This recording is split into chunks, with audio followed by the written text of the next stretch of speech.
সভা দিদি বাংলা বাংলার দিদি বঙ্গালের দিদি আপনি নারা দেয় মায় মাটি মানুষ তো আজকে আমাদের মাটির চিন্তা আপনাকে করতে হবে। झारखंड में टाइगर नाम से मशहूर जयराम महतो अब बंगाल की तैयारी कर रहे हैं और बंगाल की कई सीटों पर अपने दावेदार उतार सकते हैं। साफ तौर पर अगर देखें तो अभी से ही दावेदारी तेज कर दी गई है और जब बंगाल विधानसभा का चुनाव होगा ऐसे में जयराम महतो काफी बड़ी भूमिका में नजर आ सकते हैं। अगर देखें तो जयराम महतो झारखंड के बाद अब बंगाल में गरजेंगे और ममता बनर्जी की कहीं ना कहीं टेंशन बढ़ गई है क्योंकि कई ऐसे सीट है कुर्मी बहुल सीट जहां से टीएमसी को वोट जाता है, लेकिन अगर जयराम वहां चुनाव लड़ते हैं तो जाहिर है कि वोटों का बिखराव होगा और जिस तरह का माहौल झारखंड में बना था अगर ऐसी स्थिति बंगाल में दिखती है तो फिर जयराम खुद को बंगाल में स्थापित कर लेंगे। अगर बात करें तो नए साल के साथ जयराम ने ऐलान कर दिया है कि अब बंगाल में भी हक और अधिकार की बात होगी, यानी बयान से साफ है कि आने वाले विधानसभा चुनाव में उनकी पार्टी का चुनाव लड़ना तय है। खुद पिछले साल की अगर दिसंबर की हम बात कर ले तो जयराम महतो बंगाल पहुंचे थे और कई इलाकों में छोटी छोटी सभा की थी, जिसकी भीड़ देखकर बताने को काफी है कि जयराम ने एक लॉ जो जलाई है वह बंगाल तक पहुंच चुकी है और उसी लॉ को लेकर अब बंगाल फतह करने की तैयारी है, क्योंकि सबसे कम उम्र के झारखंड के विधायक जयराम महतो बंगाल में कैसे रणनीति पर काम करेंगे यह बड़ा सवाल है। लेकिन जब एक कार्यक्रम की तस्वीर बंगाल से निकलकर सामने आई थी, जयराम महतो का कोई संगठन बंगाल में नहीं है, इसके बावजूद जेल कैंप के बैनर पोस्टर और झंडा से पूरा इलाका पटा हुआ दिखा था। जयराम महतो एक चौक पर खड़े होकर नुक्कड़ सभा कर रहे थे तो लोग सुनने के लिए पहुंचे हुए थे, यानी कहानी साफ है कि बंगाल में कुर्मी इलाके काफी है, प्रतिशत में उनकी आबादी अच्छी है, तो ऐसे में जयराम महतो की नजर उन वोटरों पर भी है।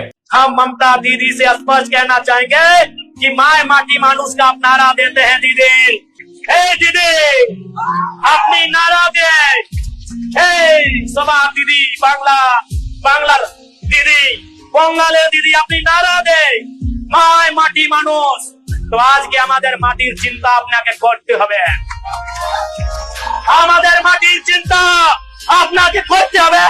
আর যেরকম আমাদের ঝাড়খণ্ডে সিএনটি কানুন প্রভাবী আছে बंगाले सीएनटी कानून के प्रभावी बनाते हुए। सबसे पहले यह जान लेते हैं कि आखिर बंगाल में जयराम एंट्री क्यों कर रहे हैं। इसका जवाब भी साफ है। जिस जाति कास्ट से जयराम महतो आते हैं उसकी आबादी बंगाल में अच्छी खासी है। इस समाज का वोट बंगाल की राजनीतिक में मायने रखता है और जयराम महतो की सीधी नजर इस वोट बैंक पर है। अगर यहाँ सेंधमारी में सफल हो गए तो जयराम महतो एक अलग रूप में खुद को स्थापित कर लेंगे और चुनाव से पहले अपनी उपस्थिति भी दर्ज कराने लगे हैं, जिसमें चुनाव में माहौल बनाया जा सके, क्योंकि शुरू से तमाम तैयारी होगी। अब अगर हम कुछ विधानसभा सीटों और इलाकों की बात कर ले तो पुरुलिया में कुर्मी आबादी करीब 65% है, जबकि बांकुरा में 42 से अधिक है। वहीं झारग्राम में 18%, पश्चिमी मेदिनीपुर में 17% आबादी है, जिसका वोट अगर जयराम के पक्ष में आता है तो फिर एक नया इतिहास बंगाल में लिख दिया जाएगा, क्योंकि जयराम झारखंड में जब पहली बार चुनाव लड़े थे तो सभी को चौंका दिया था। लोकसभा में भले ही वह कोई सीट न जीत पाए, लेकिन इस चुनाव में खुद को स्थापित किया, क्योंकि सबसे अधिक पहली बार चुनाव लड़कर वोट लाने वाली पार्टी बनी, जिससे हर राजनीतिक दल चौंक गया था। और जब विधानसभा का चुनाव हुआ तो तस्वीर बदल गई। जेल कैंप ने अपना झंडा गाड़ दिया था और एक सीट डुमरी को फतह कर विधानसभा पहुंच गए। इसके अलावा सिल्ली सीट पर काफी अच्छा प्रदर्शन जयराम महतो की पार्टी के केंद्रीय उपाध्यक्ष देवेंद्र नाथ महतो ने किया। तो अब कुल मिलाकर यही है कि जयराम महतो अब झारखंड तक रुकने वाले नहीं है, वह बाहर निकलने को तैयार है और खुद को राष्ट्रीय स्तर पर स्थापित करेंगे। अगर हम जयराम महतो को देखें तो कुर्मी आंदोलन में भी अगली पंक्ति में खड़े दिखे थे। झारखंड से लेकर बंगाल तक जब सभा हुई उसमें जयराम पहुंचे और हुंकार भरा था कि अब बात बराबरी की होगी, हक और अधिकार की होगी।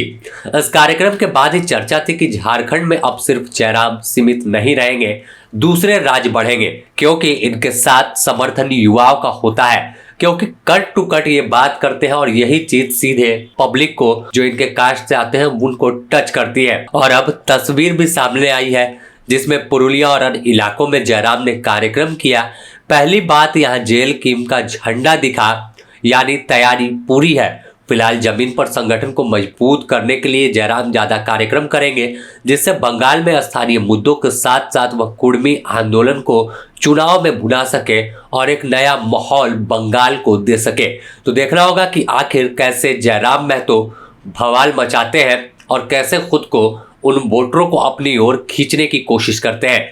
बने रहे द न्यूज पोस्ट के साथ, इससे जुड़ी और भी अपडेट देंगे।